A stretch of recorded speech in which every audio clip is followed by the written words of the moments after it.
Quand je suis rentré donc de France, j'ai commencé à travailler. On m'a nommé directeur de la promotion des échanges commerciaux à l'Office national du commerce extérieur. Alors, ils m'ont donné voiture de service, tout en 1975. Tout était bien. Sauf une chose, comme j'étais nouveau marié, j'avais un enfant, puis j'ai amené ma petite soeur pour l'aider. Ma femme était infirmière d'État et on avait 2 salaires. Mais on a constaté qu'à un moment donné, on n'arrivait pas à joindre les 2 bouts. Le 20-25 du mois, nos poches étaient complètement vides, comme le livre de AG dit.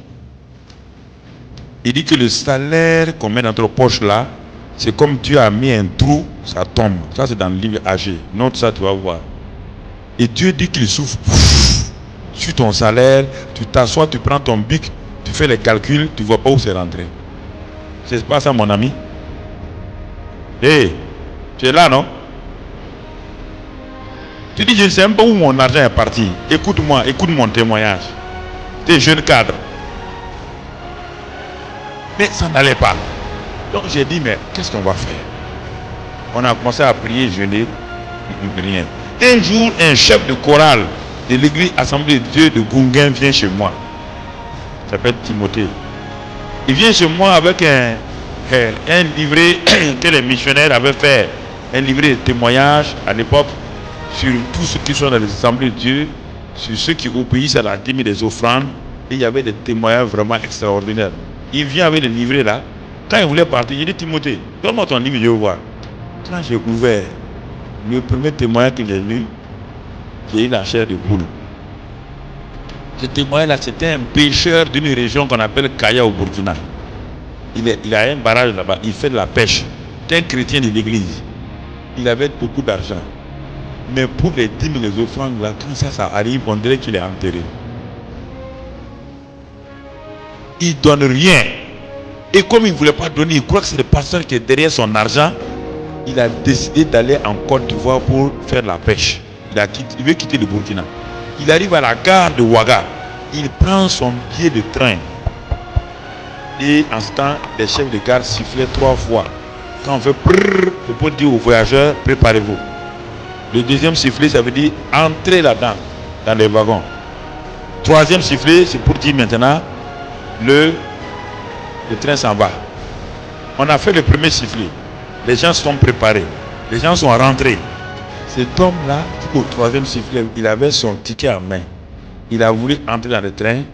Tous ses pieds étaient comme quelqu'un a mis des pointes. Il ne pouvait pas bouger. Le train est parti sous ses yeux, le laisser. Et la voix de Dieu lui dit, si c'est pour la dîme et les offrandes que tu me fuis, je suis Dieu, je suis partout. Il a ramassé ses bagages dans les larmes, il est parti à Kaya. Il est parti trouver le pasteur, il est parti se repentir. Et Dieu lui a dit, non seulement ça, mais tu as volé beaucoup de mon argent. Tu dois tout donner. Moi, j'étais assis sur ma terrasse. Quand j'ai dit à Timothée, le premier, c'est ça. Et je me suis vu, depuis que je suis venu, je ne donnais pas mes dîmes, mes offrandes. Je comprenais pourquoi maintenant j'étais dans la misère. Et comme Timothée était là, je ne voulais pas pleurer devant lui. Il est laissé partir. Mais la nuit là, j'ai dit à ma femme, j'ai dit, mais c'est grave. Ma pauvreté là, comme directeur de service, un seul enfant. Toi, tu as un salaire. Moi, j'ai un salaire. À l'époque, le sac de riz, ça ne coûtait même pas 8000 francs. La maison que nous louons, même pas. Mais on n'arrive pas à faire les 2 bouts. Je me suis mis à genoux, je me suis repenti.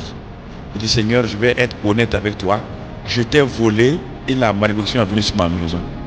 Seigneur, je vais te donner tout. Si tu m'aides, je vais te restaurer tout. Et désormais, et ma femme a décidé aussi, parce que j'avais influencé ma femme. Il dit, non, l'argent ne suffit pas. L'argent ne suffit pas, donc pas la dîme. Mais Dieu comprend, non? Dieu comprend. Dieu dit que lui comprend. Mais pas parce que lui comprend que tu seras béni. Et la plupart des gens, parce qu'à l'église à l'époque on nous disait, Seigneur, quand on prend les dîmes et les offrandes là, et ça trompe les gens. quand on parle des dîmes et des offrandes, et celui qui prie pour les dîmes et les offrandes, il dit bénis ceux qui ont donné, bénis même ceux qui n'ont pas donné. C'est pas vrai, c'est faux. Dieu ne peut pas bénir celui qui n'a pas donné.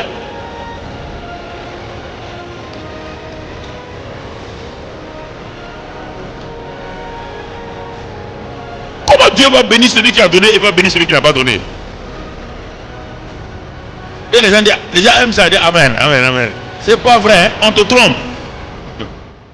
On te dit ici, ne vole pas. Si tu voles, la malédiction est sur toi. Et quelqu'un veut te dire, un homme te dit, contredit Dieu, dit Dieu bénit. Toi dis Amen. Ce sont ces choses-là qui nous trompaient. C'est la tradition. Les gens parlant des choses, quand tu leur dis où c'est dans la Bible, ça n'y est pas. Alors, je me suis repenti. Ma femme s'est repentie. Et Dieu me dit maintenant, mets-moi à l'épreuve. Tu ne comprends pas ce que ça voulait dire? Il dit, mais, je dis à ma femme, il dit, mais Dieu me dit de le mettre à l'épreuve. Je n'étais pas habitué à ce passage-là. Tu m'avais acheté un carnet, tu reviens, je dis, ah bon, tu me mets à l'épreuve. Hein? J'ai écrit sur ce carnet-là en 1975. J'ai écrit sur ce carnet-là un salaire qui était le salaire des expatriés à l'époque en Afrique. Aucun Africain ne touchait ça, même pas les ministres africains. J'ai mis ça sur le carnet. Je dis, Seigneur, tu as dit de te mettre à l'épreuve. Moi, je te mets à l'épreuve. Et j'ai commencé à donner mes dîmes et mes offrandes. Une semaine plus tard, le ministre du commerce de l'époque m'appelle. Il dit, monsieur Karambiri, bon, nous voulons nationaliser la société de textile qui se trouve à Koudougou. Ce sont les Français qui gèrent là-bas en relation avec Gonfreville de Boaké. Alors, nous avons décidé de nationaliser les différents postes, la direction générale, la direction commerciale, la direction technique et tout. Vous êtes un jeune car vous venez d'arriver, vous avez fait le commerce international, vous avez fait tout cela. Nous pensons que vous pouvez aller là-bas. Oh, moi j'ai dit non. Je dis, monsieur le ministre, je vais réfléchir parce que moi je ne vais pas aller en brousse. Je vais aller dans la capitale parce qu'au cas où un jour on veut appeler quelqu'un pour être ministre du commerce, je suis là. J'avais des ambitions, mon ami. Je ne comprenais pas la vie chrétienne. Mais il m'a dit d'aller réfléchir. Je viens, je dis à ma femme, je dis, oh, tu vois les ministres, ils veulent nous écarter, ils veulent m'envoyer en brousse pour que... Ma femme dit, il faut prier. Moi, je n'ai pas prié. Mais une semaine plus tard, le directeur général de l'entreprise vient, une entreprise de 800 personnes. Vient chez moi, il dit, mais monsieur Kanabé, vous avez promis au ministre de répondre en une semaine, vous n'avez pas encore répondu. Oh, je dis, ok, je suis en train de réfléchir. Ah, il me dit, bon, asseyez-vous. Il dit, si vous venez chez nous, on va vous donner une maison, une villa de service. Il dit, mais je suis dans une maison de service. C'est-à-dire, je voulais tout faire pour refuser. Il dit, on va vous donner une voiture de service. Il dit, j'ai déjà une voiture de service. Il dit, monsieur Karambé, on va vous donner un boy, un cuisinier, tout ce que vous voulez, ils vont nettoyer. Il dit, non. Et puis, il dit, monsieur Karambé, vous savez, et on va vous donner un salaire. J'ai tendu l'oreille. Quand j'ai tendu l'oreille, ce que j'ai écrit sur mon cahier là, il me dit ce salaire-là net. J'ai dit tout de suite, je m'en vais. Tout de suite, ça. Il n'y a même pas de problème. Écoutez, c'est la vérité. J'ai dit à ma femme, écoutez, bon voilà, tu restes ici derrière avec les enfants. Si j'attends demain, on peut changer. J'ai pris mon grand boubou. Le lendemain, dans la voiture, je suis allé. Le salaire que j'ai demandé, les gens n'ont pas ça au Burkina. C'était les Français qui avaient ça. On me donne ce salaire-là, moi je vais rester.